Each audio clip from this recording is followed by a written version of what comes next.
The In-Laws, Part 7. A story by Eby's Heart. Amora decided to stay and nurture her baby, Ifechi, for at least 1 year. "I will leave him with you when he clocks 1, Amora told the old lady. The old lady was very happy. It's been 7 months since the birth of Ifechi, and Uncle Babs and his men were yet to get him. They placed spies all over Ghana with Amora's picture. They also placed some men at that Catholic church where Amora was last seen. They thought Sister Maureen will return to Nigeria so that they can kidnap her, like they did Auntie Franca, and probably get Amora's location.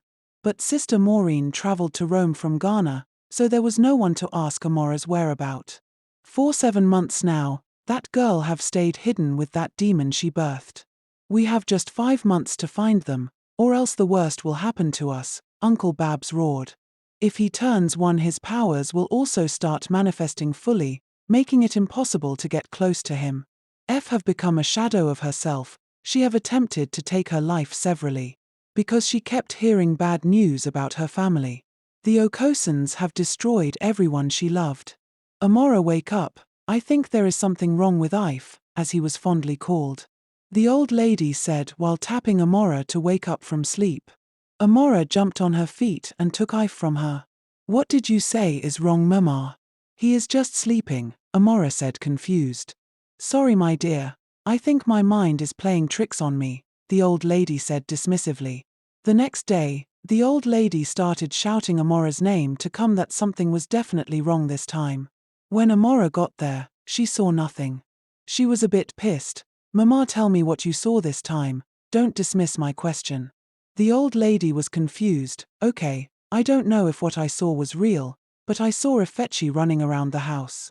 The other night I saw him going through my things. This time around, he was running." The old lady explained and burst into tears. "I think I am losing my mind. Something might be wrong with me." "Calm down, Mima. Just go in and have some rest. You might be stressed," Amora said soothingly. "How can a 7-month-old baby be running around?" Amora murmured and burst into laughter. 2 months later, when Ife clocked 9 months old, the old lady was alone with him, because Amora went to the farm to pluck some vegetables. Ife was playing outside. She left him for a moment to get something inside. When she came out, she heard someone talking. Who could be talking with this deep voice? She asked herself, only to peep and saw Ife talking to the air. She started shaking with fear. "So I was right all along. Something is wrong with this child. How can a baby this little have such a deep voice, and talking to who exactly?" She remained inside until Amora got back. She decided not to tell Amora to avoid being seen as a mad person. "I need to invite someone to see this with me, and possibly take videos. Before Amora will start thinking I am insane," the old lady thought to herself. "Mama, are you inside? Did you leave Ife all by himself?" Amora said while picking Ife up. "No, my dear, I just left him now to get something inside," the old lady replied and hurriedly left.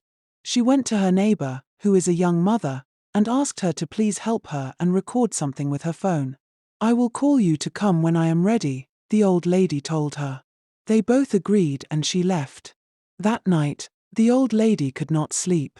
She kept hearing Ife talking and laughing. Fear gripped her. She locked her room door and wedged it with a table. "How can I be scared in my own house?" she thought to herself and started crying.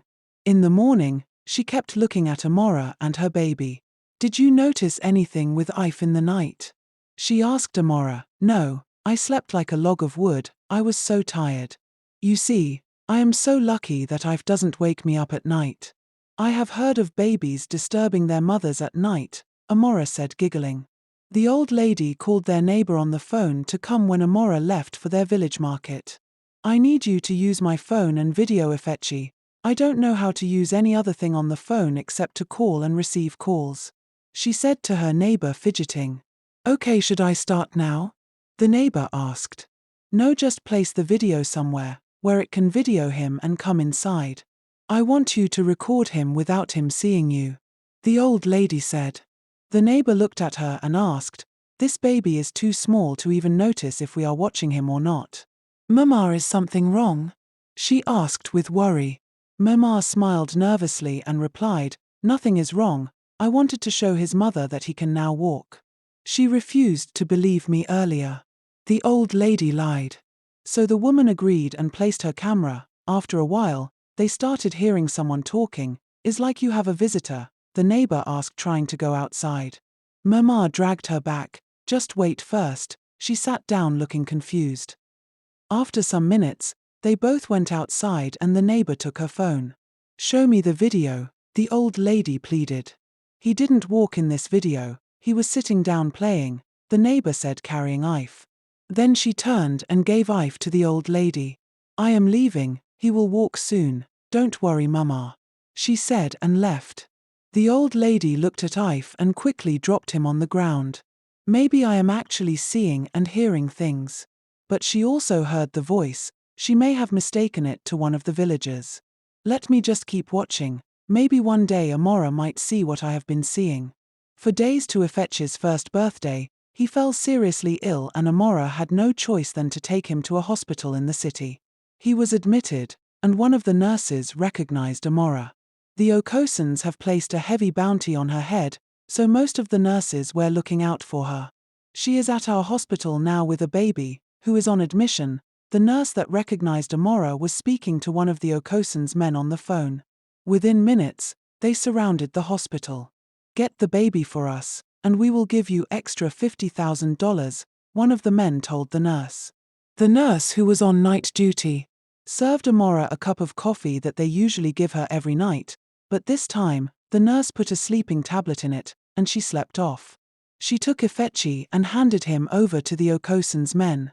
"We have him now." The man carrying Ifechi was talking to Uncle Babs on the phone. "Bring him here this moment, his birthday is in a few hours." They drove throughout the night and arrived in Nigeria without Ifechi waking up from sleep.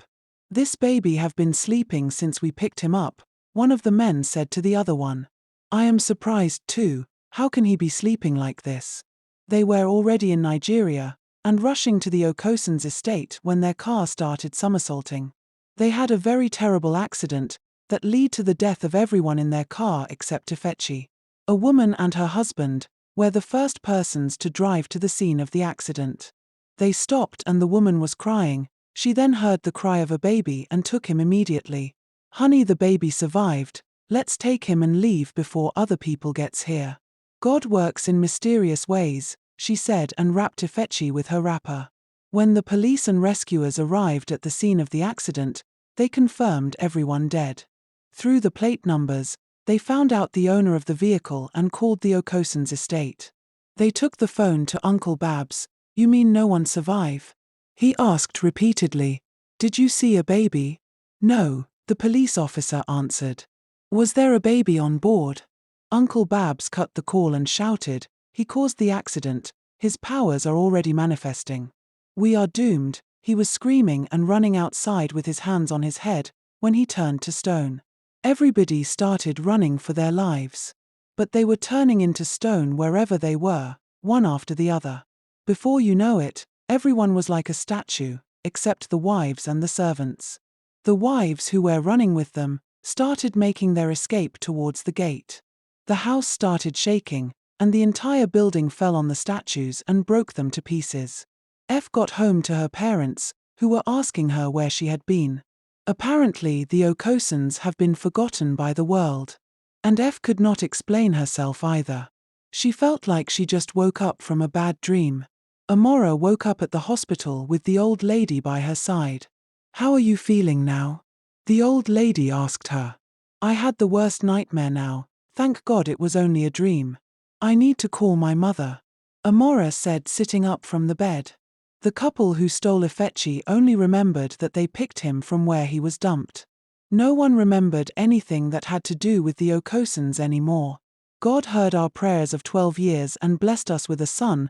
The congregation clapped as the childless couple who picked Ifechi were testifying in their church.